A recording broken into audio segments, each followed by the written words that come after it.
আসসালামু আলাইকুম প্রিয় দর্শক, মালয়েশিয়ার কলিং ভিসা নিয়ে কি খুব টেনশনে আছেন?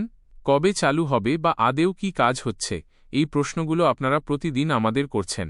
আজকের ভিডিওতে একদম পরিষ্কার করে দেব 2026 সালে মালয়েশিয়া যাওয়ার বর্তমান পরিস্থিতি ঠিক কেমন। মূল কথা, কোর আপডেট দেখুন।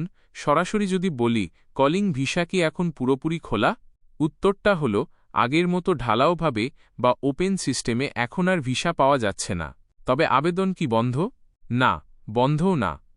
মালয়েশিয়ার স্বরাষ্ট্রমন্ত্রী সাইফুদ্দিন নাসুতিয়ান স্পষ্ট জানিয়েছেন যে আগামী 31শে ডিসেম্বর পর্যন্ত বিদেশি কর্মী নিয়োগের কোটায় আবেদনের সুযোগ আছে। তবে এখানে একটা বড় কিন্তু আছে। আগে যেভাবে নিয়োগকর্তারা সরাসরি আবেদন করতেন, এখন আর সেটা পারবেন না। এবার আবেদন জমা দিতে হবে শুধুমাত্র সংশ্লিষ্ট খাতের অনুমোদিত এজেন্সির মাধ্যমে। কোন কোন খাতে কাজ হচ্ছে? আপনারা যারা যাওয়ার প্রস্তুতি নিচ্ছেন, তারা জেনে নিন, কৃষি, বাগান এবং খনি খাতের সব উপখাতে আবেদন করা যাচ্ছে। সেবা খাতেও কিছু নির্দিষ্ট কাজ আছে, কিন্তু নির্মাণ খাতের ক্ষেত্রে সাবধান। শুধু সরকারি প্রজেক্টের কাজ হলেই সেখানে কর্মী যাওয়ার অনুমতি মিলবে, আর উৎপাদন খাতে কেবল নতুন বিনিয়োগ হওয়া প্রজেক্টগুলোই কর্মী নিতে পারবে। কেন দেরি হচ্ছে? অনেকেই বলছেন, ভাই, প্রসেসিং এত ধীর কেন?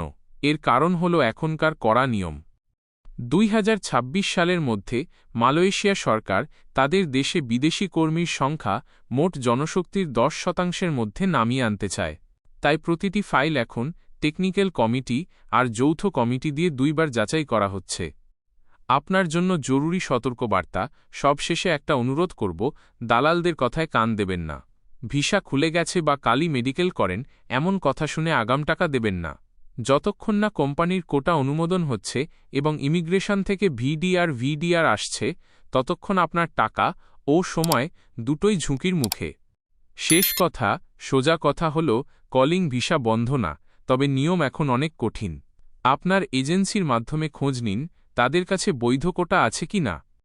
তথ্যগুলো কাজের মনে হলে ভিডিওটি শেয়ার করে আপনার বন্ধুদেরও জানিয়ে দিন। মালয়েশিয়ার পরবর্তী আপডেট পেতে আমাদের সাথেই থাকুন।